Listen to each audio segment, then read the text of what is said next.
What's up, guys? How are you? Welcome into a Tuesday morning edition of the Daily Juice Podcast. My name is Matt Perrault. You can follow me on Twitter at Sports Talk Matt. Each and every morning, we are right here on BettingPros.com. Always being brought to you by BetMGM. You can find the video of this on YouTube. You can find the audio wherever you guys get your audio podcasts. And this is being brought to you by BetMGM and the $5 offer. It is a $5 bet for new customers. Promo code Juice100. $100 in free bets if either team scores a touchdown. If you bet a side, money line, total, doesn't matter. Juice 100, $5 bet wins $100. Either team scores a touchdown, which in prime time has been happening quite a bit here. $5 bet wins $100 if either team scores a touchdown. Juice 100, promo code for new customers. Okay, so last night's a one-unit loss. We did the same game parlay. Eagles get throttled by the Cowboys. Jalen Hurts, I'm not going to go too in-depth into the game. It was a bad read on the Eagles, and I thought they'd keep it relatively close. They did not. It was a blowout. I couldn't even hedge off of it, really. I mean, I thought about at halftime betting something on the Cowboys, and there was nothing really to get involved. It was 20-7. Dak played well. The only prop bet I liked last night was Dak Prescott to throw for more than 1.5 touchdowns, and it was juiced to like minus 180. So I wasn't really going to do that. It was just too expensive, but that prop hit. So I recommended that. People were like, what's a prop bet? I was like, there's a prop bet if you want to bet it, but I didn't bet it. So down a unit, which is fine. So today is a Tuesday, and so we're back with baseball only on the docket. So here's what I'm going to do. I have got a baseball bet. I have got a college football bet, and I've got 2 NFL bets to give you guys coming up here on the podcast. So it's a big Tuesday. And the reason why I'm doing that is because the baseball bet is for today, and it's only a half a unit. The football bet's for Thursday, Friday, and Sunday. All right, so I like doing this. I've enjoyed giving you guys some bets ahead of time and kind of previewing, giving you heads up as to like what I'm thinking about and where I'm thinking about going.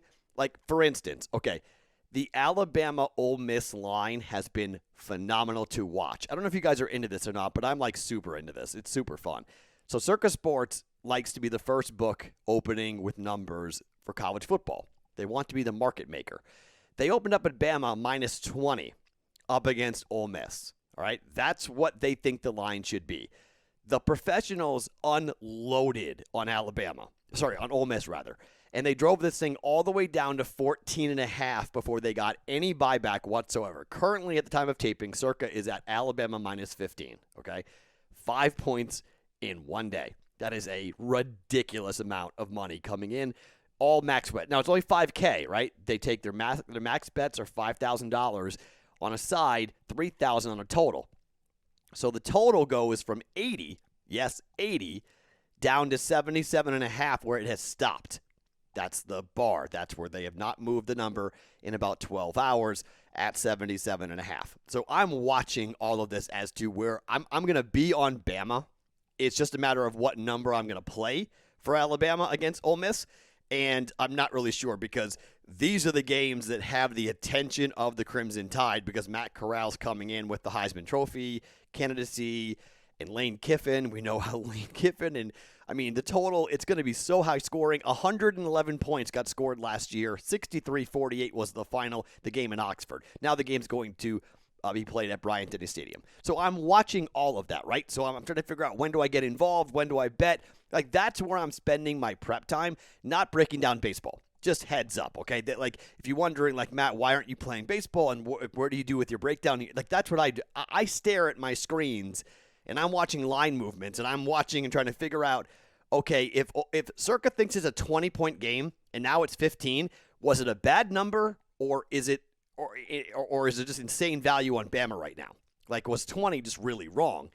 Because the books are, Circa could get middled pretty easily here. Okay, if you bet 20 and 20 was up for like 5 minutes before it started to come down, but they put up 20 and then bam, the books got hit quickly with max wagers. So you're at plus 20 on Ole Miss. And then Alabama goes off at 14? You have a 6-point middle, which is huge. So the pros are going to be on both sides. So to copy that, okay, that's where I'm going to start with our NFL plays here because this pick is a strategy, all right? You don't have to do this, okay? I'm just giving this out because I don't even know how we even track this, because I am intentionally going to either go, no damage or 2 bets are going to cash, all right? Let's start with the Patriots and the Bucs, all right? The line opened at 5.5. It's currently at 6.5, okay?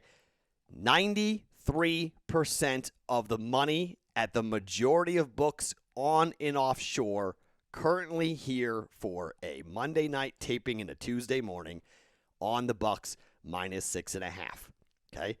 Why aren't the books going to 7? Why aren't they going to 7? So here's what we're going to do. I have placed a full wager bet on the Buccaneers minus 6.5. And we're going to wait. All right? We're going to watch and we're going to wait. We put our stake down. We put our flag down. 6.5.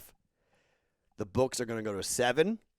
When they go to 7, they will get over 7 at some point, and they will go to 7.5. And they will go to 8.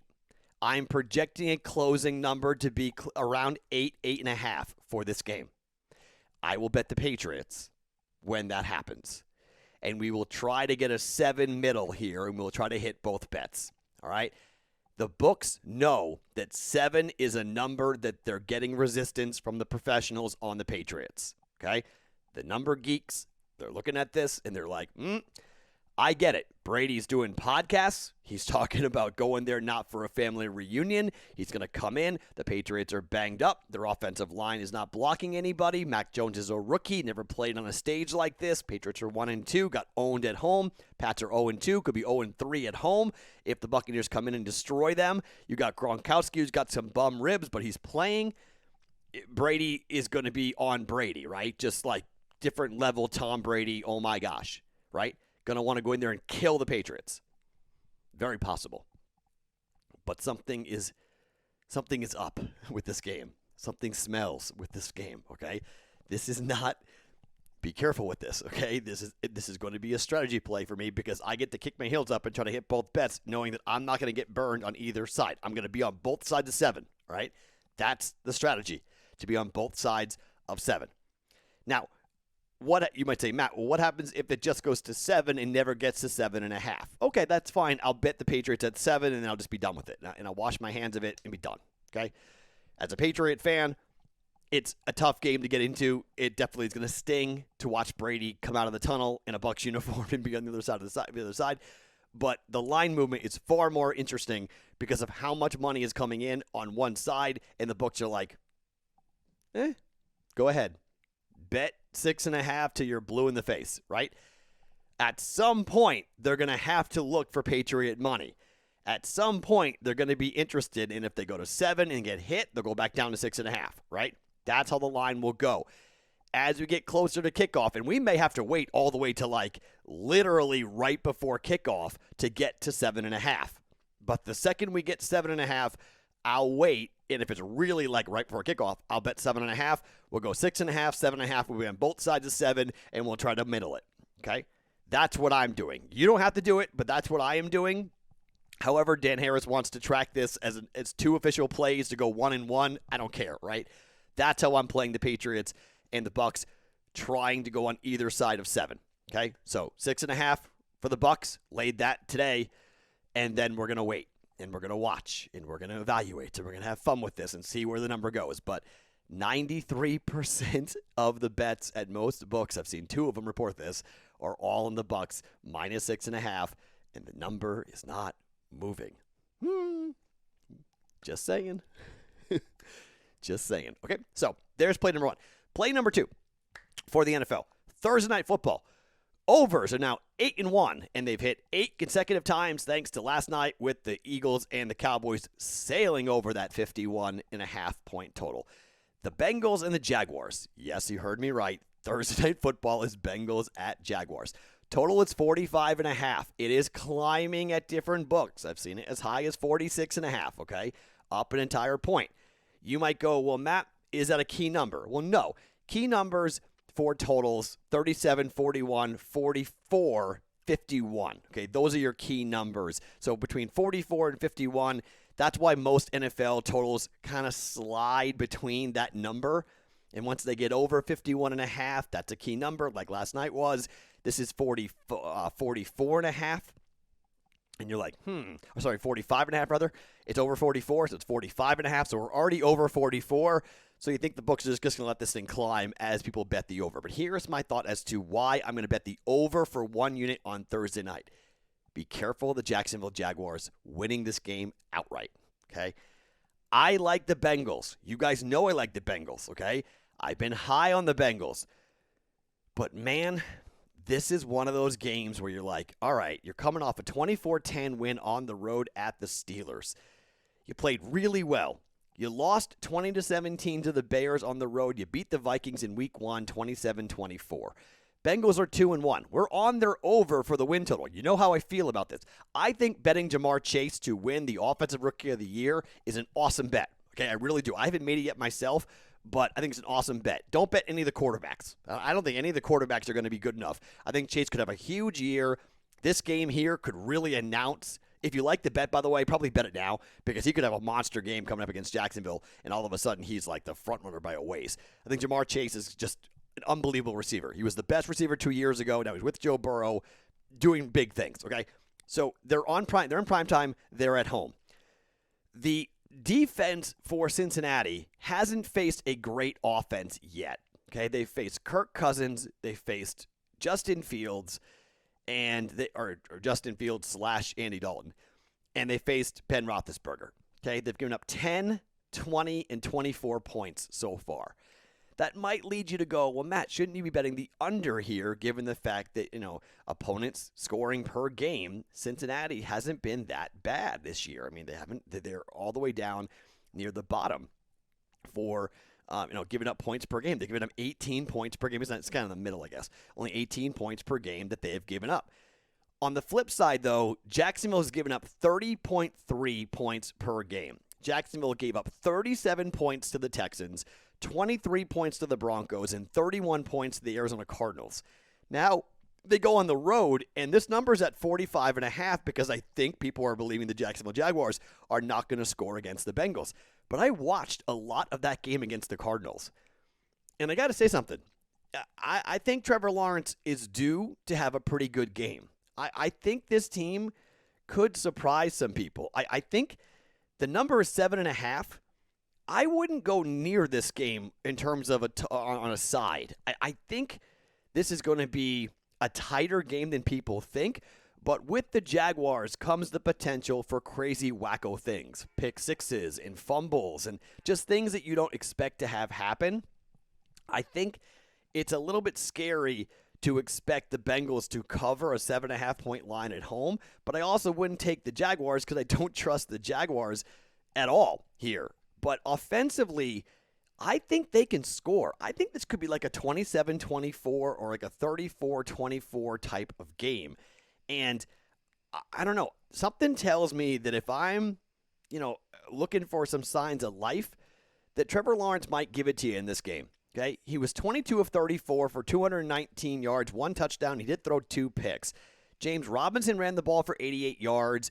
Marvin Jones, DJ Chark, started to get going a little bit. The receivers started to get free a little bit. You had some mistakes, a dumb flea flicker that turned into a pick six that was a huge break for the Cardinals. They got them right back into the game, and the Cardinals were able to hang on and cover that 7-point line on the road. That was a major sweat and a huge win for the public. The Bucs got killed in a couple of games. Cowboys last night, they got killed. The Bucs have been getting killed here. And I bet the public is all going to fade the Jaguars, who are 0-3, and they're going to lay the 7.5 here with the Bengals. I'm not going to do it, okay? I'm going to go 1 unit, 45.5.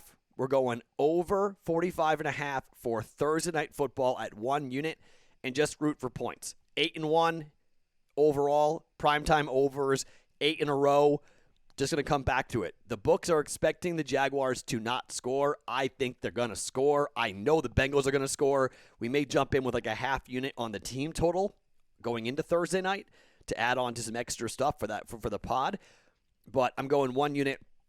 Thursday Night Football, we're going over 45.5. You can probably grab it, shop around. I've seen 46.5, but 45.5 for the over for Bengals and the Jaguars here on Thursday Night Football coming up here in a couple of days. Okay, so the Bucs minus 7.5. Sorry, Bucs minus 6.5, 1 unit. Over on Thursday night for the Jaguars and the Bengals, also for 1 unit. All right, that's Thursday. Let's talk about Friday. Let's talk college football. Friday night college football. I am going to continue my fading of Iowa, which has burned me consistently this year. Iowa's going to win more than 8.5 games, unless they totally fall apart. But do you believe that Iowa is a top 5 team? Like, really? Do you believe that there's only 4 teams in football right now, in college football, better than Iowa? Come off of it, okay? This is a trap game. This has trap written all over it. Friday night against 4-0 Maryland.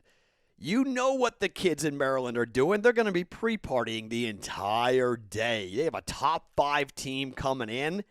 This is Tua's little brother who's been playing really well. Iowa doesn't score all that much, okay? I don't buy Indiana that win. Indiana's not very good, okay? We faded Indiana against Cincinnati. We got that right, okay? Iowa State, come on. Iowa State's not any good. They lost to Baylor last weekend. Okay, not great. They had a tough time in the first half against Colorado State last week, and they outscored them 17-0 down the stretch to win that game and cover. But, no, actually, I don't think Iowa did cover that game. But still, they won the game. I'm just not buying this, man. I'm not buying the quarterback. The running game's been pretty good. Maryland's defense is okay. But I think one thing to watch is that Iowa gets 0 pressure from their front 4. None. Their back 7's been very good. That's why they took, Michael Penix played really poorly. So did Brock Purdy. You're looking at the back 7 for Iowa's played really well. But I think if you give this offense time to find receivers down the field, this is where I think Maryland can be pretty damaging and dangerous here. And you got a quarterback who's completing about 75% of his passes, 10 touchdowns to just 1 interception so far this year. I like this offense, man. I like what Maryland's been doing. And I got 4 points here. I have Maryland plus 4 at home. Look, if I'm wrong here, Iowa fans, you can dunk all over me, come at me, tell me I'm an idiot, tell me I hate Iowa. I don't hate Iowa, but I just don't think this offensive line is all that great. I don't think the defensive line is all that great, and I think on the road, in a not a rivalry game, but going across the country, going to a Big Ten opponent, Friday night, funky start, right? Different type of environment. Maryland hosting Iowa, weird place to play. I think this thing comes down to the wire. I think you could see Maryland win this game outright. Plus 4, Maryland at home. Give me the Terps, man. Taking Maryland plus 4, hosting Iowa. Sprinkle on the money line, like I always say. Nothing big. Probably 10% of your wager should be on the money line. So if it's $100, throw $10 on the money line. I think Maryland against Iowa. Give me the 4 points. Maryland plus 4, 1 unit on Friday night for college football. All right? So there's a Thursday, a Sunday, and a Friday. Now, before, somebody got angry with me and said, Matt, you're supposed to give daily plays. All right, here's your play for today on a Tuesday. Half a unit parlay for Major League Baseball. The Boston Red Sox have got to win. They have no choice. They just got swept by the Yankees. Red Sox at Baltimore. Chris Sale against Bruce Zimmerman. Red Sox, huge monster favorites. Minus 270. Red Sox money line. The Dodgers are 2 games behind the Giants. Coming down the stretch here, the Dodgers do not want to play in the wild card game. They're both in, but they don't want to play in the wild card game. Dodgers are throwing Walker Buehler up against Yu Darvish. Monster favorites. Padres are out of it. They've been eliminated. Big changes coming for this team, and they're facing a Dodger team that's angry and needs a win. Money line, Dodgers. And then Luke Weaver is up against Logan Webb, and we know how bad the Diamondbacks have been this year on the road and how good Logan Webb has been for the Giants. Giants trying to keep themselves in front of the Dodgers. 2-game lead for them. The road record for Arizona is now 20-58. They have 20 wins on the road this year. Money line, half a unit, 3-leg parlay. Red Sox, Giants, Dodgers, plus 200. Half a unit bet going, plus 200 for a half a unit. Red Sox money line, Giants money line, Dodgers money line. Okay, there's your half unit bet for today with 3 baseball huge favorites. Don't care. It's down the stretch. These teams have got to win. They have no choice. That's the bet for today for the Daily Juice. So there is something going today here for us. Not exactly a in-depth hardcore handicap. You've got the best pitchers, Bueller, Sale, and Webb. I'm good with them. We're riding with them here to win these games for their teams. 3-leg moneyline parlay at plus 200 here for a half a unit. All right, so to recap the plays, 2 NFL, Bucs minus 6.5. We're playing both sides of 7 there. Kind of a system play. Over 45.5 Thursday night football. Maryland plus 4 at home on Friday night. Dodgers, Red Sox, Giants, moneyline parlay, half a unit at plus 200. My name's Matt Perrault. Follow me on Twitter at SportsTalkMatt. Each and every morning, it's the Daily Juice Podcast. Right here on BettingPros.com, always being brought to you by BetMGM.